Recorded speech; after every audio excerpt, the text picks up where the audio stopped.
Welcome to my channel. ఈరోజు తమిళనాడు స్టైల్లో బిర్యానీ ఎలా ప్రిపేర్ చేయొచ్చు అనేది చూపిస్తాను. దానికి నేను ఇలా చికెన్ తీసుకున్నాను. దీంట్లోనే కారం, పసుపు ఈ మూడు దీంట్లో యాడ్ చేసి కలిపి పక్కన పెట్టుకుంటే మామూలుగా లేదంటే చికెన్ అయినా కానీ పచ్చిగా ఉడికించేప్పుడే దానిపైన వేసుకోవచ్చు. నేను ముందే రాసి పెడుతున్నాను. సాల్ట్, కారం, పసుపు, కొంచెం పెరుగు ఇవన్నీ దీంట్లో యాడ్ చేసి ధనియా పౌడర్, కొంచెం జీరా పౌడర్ లేదా గరం మసాలాస్ ఇవి మనం ఇంట్లో ఎలా ప్రిపేర్ చేసుకోవచ్చు అనేది మీరు ప్లేలిస్ట్లో చెక్ చేస్తే అన్ని రకాల వీడియోస్ ఉంటాయి. ఇంకా దీంట్లో కారం, పసుపు, సాల్ట్, ధనియా పౌడర్, జీరా పౌడర్, కొంచెం పెరుగు కూడా యాడ్ చేశాను. ఇవన్నీ కలిపి పక్కన పెట్టాను. ఇలా మనం ముందే అన్నీ రాసి పెట్టుకుంటే ఏదైనా మర్చిపోయామని టెన్షన్ ఉండకుండా ఉంటుంది. ఇది నేను కుక్కర్లో ప్రిపేర్ చేసేది కాబట్టి మనకి ఇంకా తొందరగా అయిపోద్ది. కుక్కర్లో మనం కనుక ప్రిపేర్ చేస్తే బిగినర్స్కి వాళ్ళకైతే ఇంకా యూస్ఫుల్గా ఉంటుంది. ఇలా దీంట్లో ఇవన్నీ వేసిన తర్వాత బాగా కలిపాను. ముక్కలకంతా మసాలా పట్టేలాగా బాగా కలిపి పక్కన పెట్టుకోవాలి. దీనికి గంటలు మ్యారినేట్ చేసి ఉంచాల్సిన అవసరం కూడా లేదు. మనం రైస్ ప్రిపేర్ చేసే లోపల ఇది మామూలుగా పక్కన పెడితే సరిపోద్ది. మనం ఎంత రైస్ తీసుకుంటామో అంత వేసుకోవాల్సిన చికెన్ అని కూడా లేదు. మనం తీసుకునే సైజుని బట్టి పీసెస్ కూడా దీనికి మసాలాస్ ఎక్కువ తక్కువ వాడుకోవచ్చు. ఇలా అంతా మిక్స్ చేసి పక్కన పెట్టాను. ఇంకా ఈ ఛానల్ ఫస్ట్ టైం చూసేవాళ్ళు ప్లేలిస్ట్లో అన్ని రకాల వీడియోస్ కూడా చూడొచ్చు. ఇలా మసాలాస్ అంతా రాసి పక్కన పెట్టిన తర్వాత దీంట్లోకి తమిళనాడు స్టైల్లో కాబట్టి చిన్న ఉల్లిపాయలు తీసుకుని పచ్చిమిర్చి కాటకి తగ్గట్టు 2 టమోటా తీసుకున్నాను. ఈ సైజు ఉల్లిపాయలు ఇలా ఇవన్నీ పేస్ట్ చేసి పక్కన పెట్టుకోవాలి. దీంట్లోనే అల్లం వెల్లుల్లి ముక్కలు కూడా వేసుకోవచ్చు. నేను ఎప్పుడు అల్లం వెల్లుల్లి పేస్ట్ రెడీగా పెట్టుకుంటాను కాబట్టి నేను అది కూడా దీంట్లో యాడ్ చేశాను. పేస్ట్ రెడీగా ఉండని వాళ్ళు అల్లం వెల్లుల్లి దీంట్లో వేసుకోవచ్చు. ఇవన్నీ కలిపి ఫైన్గా పేస్ట్ చేసి పక్కన పెట్టుకోవాలి. నీళ్ళు వేయాల్సిన అవసరం ఉండదు. ఉల్లిపాయలో నీరు ఉంటుంది కాబట్టి మెత్తగానే అయిపోద్ది. నేను రైస్ తీసుకున్నాను. 2.5 గ్లాస్ రైస్కి నేను ప్రిపేర్ చేస్తున్నాను. మనం ఎంత రైస్ తీసుకుంటాం, ఇది మామూలు రైస్ కాబట్టి 1కి 2 గ్లాసులు నీళ్ళు యాడ్ చేసుకోవాలి. అదే బాస్మతి రైస్ అయితే 1కి 1 యాడ్ చేసుకోవాలి. ఇందులో దాల్చిన చెక్క, లవంగం, యాలకులు, స్టార్ అనాస, ఇంకా పత్తర్ కపూలు అన్నీ తీసుకుని పౌడర్ చేసి పెట్టుకోవాలి నీళ్ళు లేకుండా. దీంట్లోనే 5 కాజు కూడా యాడ్ చేశాను. టేస్ట్ ఇంకా బాగుంటుంది. బిర్యానీ ఆకు విడిగా కుక్కర్లో వండేప్పుడు వేయడానికి.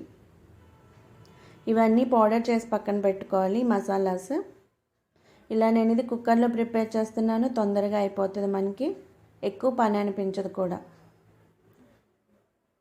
ఇలా కుక్కర్లో ఆయిల్ తీసుకుని దీంట్లోనే ఒక చిన్న స్పూన్కి నెయ్యి కూడా యాడ్ చేశాను. నెయ్యి ఫ్లేవర్ ఎక్కువ ఇష్టపడే వాళ్ళైతే 2 స్పూన్లు కూడా యాడ్ చేసుకోవచ్చు. ఇలా ఆయిల్ తీసుకుని దీంట్లోనే కొంచెం నేను నెయ్యి కూడా యాడ్ చేశాను. మనం రైస్ తీసుకునే దాన్ని బట్టి ఎక్కువ తక్కువ ఆయిల్ కూడా మనం చూసుకోవచ్చు. ఆయిల్ వేడైన తర్వాత దీంట్లోనే కొంచెం నెయ్యి కూడా తీసుకున్న తర్వాత ఇలా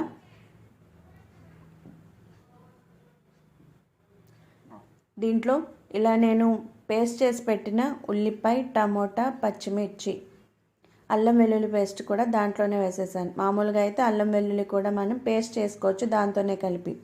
ఇవన్నీ పేస్ట్ చేసినవి. బిర్యానీ ఆకు నేను విడిగా పెట్టింది దాన్ని ఆయిల్లో వేశాను. ఇలా దాల్చిన చెక్క, లవంగం, యాలకులు, పత్తర్ కపూల్, ఇంకా స్టార్ ఎనాస్ ఇవన్నీ కలిపి పౌడర్ చేసి పక్కన పెట్టాను. ఇది ఉల్లిపాయ ఇదంతా కలిపి పేస్ట్ చేసింది. పూర్తిగా సిమ్లోనే పెట్టి మాడిపోకుండా వేయించుకోవాలి పచ్చివాసన పోయే వరకు. దీనిలో అల్లం వెల్లుల్లి పేస్ట్ ఇవన్నీ ఒకసారి వేసుకున్నా పర్వాలేదు. ఉల్లిపాయ పచ్చివాసన పోయే వరకు వేయించుకోవాలి. చాలా డిఫరెంట్గా టేస్టీగా ఉంటుంది. ఎప్పుడు ఒకటే టేస్ట్లో కాకుండా బిర్యానీ ఇలా మనం డిఫరెంట్గా రెడీ చేసుకోవచ్చు. సిమ్లోనే పెట్టాను పూర్తిగా. దీనంతా బాగా కలిపి పచ్చివాసన పోయే వరకు వేయించాను. ఇలా అంతా వేస్తూ సిమ్లోనే పెట్టాను. కింద అంటుకొని మాడిపోకుండా మాడి వాసన రాకుండా ఉండడానికి ఇలా సిమ్లో పెట్టుకుంటే మంచిది. ఎందుకంటే ఇది కుక్కర్లోనే కాబట్టి మనం రెడీ చేసేది అంత టైం కూడా అవసరం ఉండదు ఎక్కువగా, మామూలుగా ఉడికించేదానికన్నా. కానీ రైస్ నేను నానబెట్టి పెట్టాను. ఈలోపు ఇదంతా మనం చికెన్ ఉడికించే లోపల రైస్ కూడా నానుతూ ఉంటుంది. ఇలా ఇదంతా సిమ్లోనే పెట్టి మిక్స్ చేసుకుంటూ ఉండాలి, కింద అంటుకోకుండా. అంతా బాగా కలుపుకుంటూ ఇలా పచ్చివాసన పోయే వరకు బాగా వేయించాను. అల్లం వెల్లుల్లి పేస్ట్ రెడీగా లేని వాళ్ళైతే ఆనియన్ మనం పేస్ట్ చేసేప్పుడే దాంట్లో వేసుకోవచ్చు. అల్లము ఇంకా వెల్లుల్లి కలిపి పేస్ట్ చేసేయచ్చు. కానీ నాకు రెడీగా ఉంచుకుంటాను ఎప్పుడు కాబట్టి నేను ఇప్పుడు వేసాను. పచ్చివాసన పోయిన తర్వాత ఉల్లిపాయ, దాంట్లో అల్లం వెల్లుల్లి పేస్ట్ కూడా వేసి అది కూడా సిమ్లోనే పూర్తిగా పెట్టి పచ్చివాసన పోయే వరకు వేయించాలి. లేదంటే మనకి రైస్ లాస్ట్ వరకు కూడా అలానే స్మెల్ ఉంటుంది. అందుకని ఒక సెకండ్ లేట్ అయినా కానీ సిమ్లో పెట్టైనా వేయించుకోవాలి. ఇలా అంతా మిక్స్ చేశాను. కాజు కూడా దాంట్లో కలిపి పౌడర్తో పాటు పేస్ట్ చేసుకోవాలి. ఇవన్నీ బాగా కలుపుకున్న తర్వాత మసాలాస్ అన్నీ రాసి పెట్టిన చికెన్ దీంట్లో ఇలా వేసుకోవాలి. ఇదంతా బాగా కలిపి పక్కన పెట్టింది ఆ చికెన్ దీంట్లో యాడ్ చేశాను. ఆ బౌల్లోనే కొంచెం నీళ్ళు యాడ్ చేసుకుని దీంట్లో వేసుకోవచ్చు. ఇప్పటికి ఇంకా పూర్తిగా సిమ్లోనే పెట్టాను. ఇది చాలా ఈజీగా రెడీ చేసేయచ్చు మనం కుక్కర్లో కాబట్టి. చికెన్ ఉడికేంత వరకు వెయిట్ చేయడం, మళ్ళీ రైస్ ఉడికేంత వంట చూసుకుంటూ ఉండడం, ఇలా టెన్షన్ లేకుండా ఈజీగా మనం రెడీ చేసుకోవచ్చు. ఆ బౌల్లోనే కొంచెం మసాలా ఉన్న దాంట్లోనే కొంచెం ఒక టీ గ్లాస్కి సగం నీళ్లు తీసి దాంట్లో వేసాను. చికెన్లో నీరు బయటకు వస్తుంది కాబట్టి మనం ఎక్కువ నీళ్ళు యాడ్ చేయాల్సిన అవసరం ఉండదు అంతగా. ఇలా చికెన్ ఉడుకుతూ ఉండగా కొంచెం మెత్తబడుతుంది అన్నప్పుడు దీనంతా బాగా మిక్స్ చేసుకోవాలి. నేను ఇది తొందరగా అయిపోవడానికి మనం ఇంత పని కూడా అవ్వదు. మన బిర్యానీ ఇంత ఈజీగా చేయొచ్చు అన్నంత ఈజీగా చేయొచ్చు. ఇలా అంతా బాగా మిక్స్ చేసి సిమ్లోనే పెట్టి మూత పక్కకు పెట్టి ఒక 2 నిమిషాలు బాగా కలిపాను. నీరంతా పైకి వస్తుంది, ముక్క కూడా కొంచెం మెత్తబడుతుంది. ఇలా అంతా బాగా కలుపుకోవాలి. ఇలా అంతా పూర్తిగా కలుపుతూ నీరు వస్తూ ఉంటుంది, దాన్ని కూడా ఇలా మిక్స్ చేస్తూ దీంట్లోనే దాల్చిన చెక్క ఇవన్నీ పౌడర్ చేసి పెట్టింది. ఇది కొంచెం మెత్తబడుతుంది అన్నప్పుడు దానిపైన ఆ పౌడర్ కూడా యాడ్ చేసేసుకోవాలి.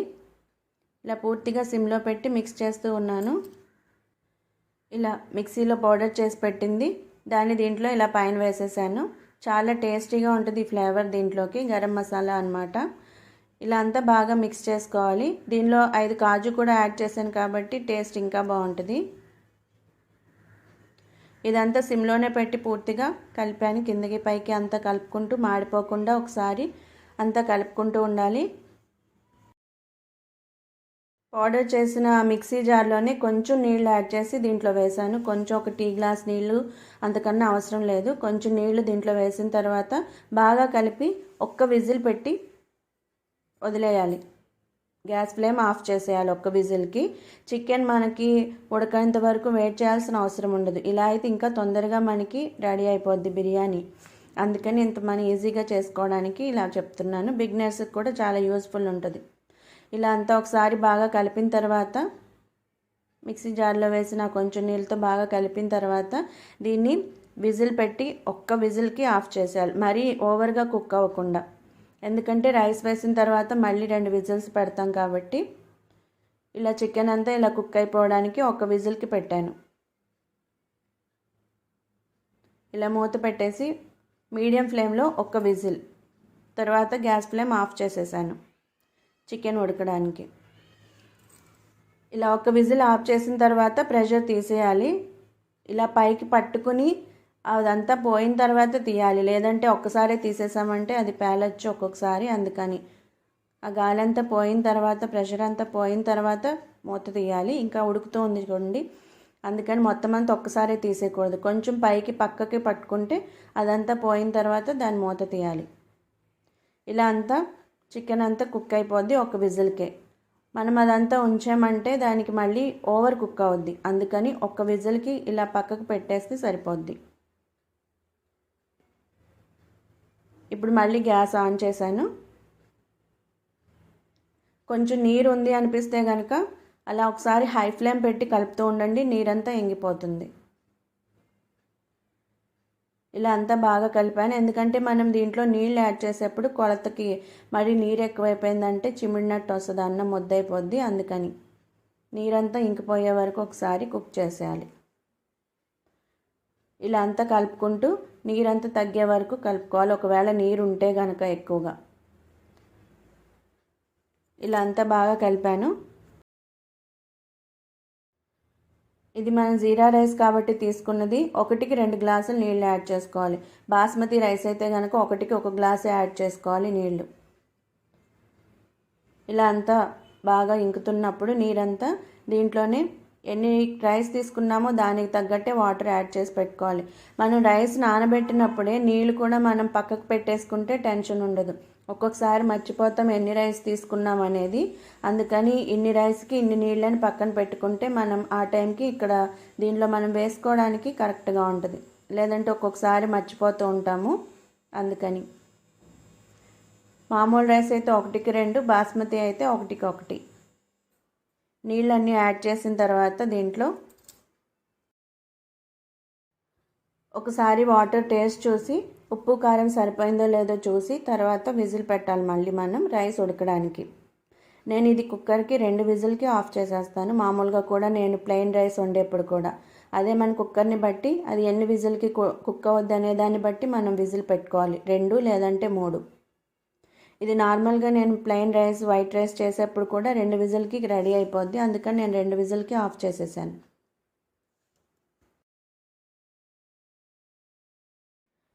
ఇలా ఒకసారి వాటర్ టేస్ట్ చూసిన తర్వాత సాల్ట్ కారం సరిపోయిందో లేదో చూసి దాని తర్వాత పెట్టేసి విజిల్ పెట్టి మూత పెట్టిన తర్వాత విజిల్ పెట్టేసి 2 విజిల్కి మీడియం ఫ్లేమ్లో ఆఫ్ చేసేసాను. మనం ఈ నీరంతా ఒకసారి బాయిల్ అయిన తర్వాత రైస్ యాడ్ చేసుకోవాలి. ఇలా మూత పక్కకు పెట్టాను, నీళ్ళు మరిగిన తర్వాత రైస్ యాడ్ చేయడానికి. ఇలా నీళ్ళు మరుగుతున్నప్పుడే దీంట్లో రైస్ కూడా యాడ్ చేసేసుకోవాలి. ఒకసారి మనం నానబెట్టి ఉంచిన రైస్ని ఒకసారి ఫిల్టర్ చేసి స్ట్రైనర్లోకి తర్వాత దీంట్లో యాడ్ చేసేయాలి. ఇలా అంతా నీరు మరుగుతున్నప్పుడు దీంట్లో రైస్ కూడా కలిపాను, మీడియం ఫ్లేమ్లోనే ఉంచాను. చాలా టేస్టీగా ఉంటుంది. ఇలా మరుగుతున్నప్పుడు ఇలా స్ట్రైనర్లో ఫిల్టర్ చేసిన వాటర్ తీసేసిన తర్వాత రైస్ దీంట్లో యాడ్ చేశాను. ఇప్పుడు కుక్కర్ విజిల్ పెట్టేసిన తర్వాత మీడియం ఫ్లేమ్లో 2 విజిల్కి ఆఫ్ చేసేసుకోవాలి. ఇలా పెట్టాను, ప్రెషర్ పెట్టేశాను దీనికి. ఇంకా మూత పెట్టి దీనికి 2 విజిల్కి ఆఫ్ చేసేసుకుంటే మనకి రైస్ రెడీ అయిపోద్ది. చాలా టేస్టీగా ఉంటుంది. ఇంకా మనకి కావాలంటే మీరు తమిళనాడు స్టైల్లో ఇంకా ఎన్ని వెరైటీస్ స్మోకీ ఫ్లేవర్ కానీ లేదంటే దమ్ బిర్యానీ కానీ ఇలాంటి చాలా వీడియోస్ మీరు ప్లేలిస్ట్లో చూడొచ్చు. అన్ని రకాల వీడియోస్ అందులో ఉంటాయి. వెజ్ రెసిపీస్ కావచ్చు, స్నాక్స్ కావచ్చు, ఇలా ప్రతిదీ ఆ వీడియోస్ కూడా చూడొచ్చు. ఆ వీడియోస్ కూడా చూస్తారని ఆశిస్తూ థ్యాంక్ యూ.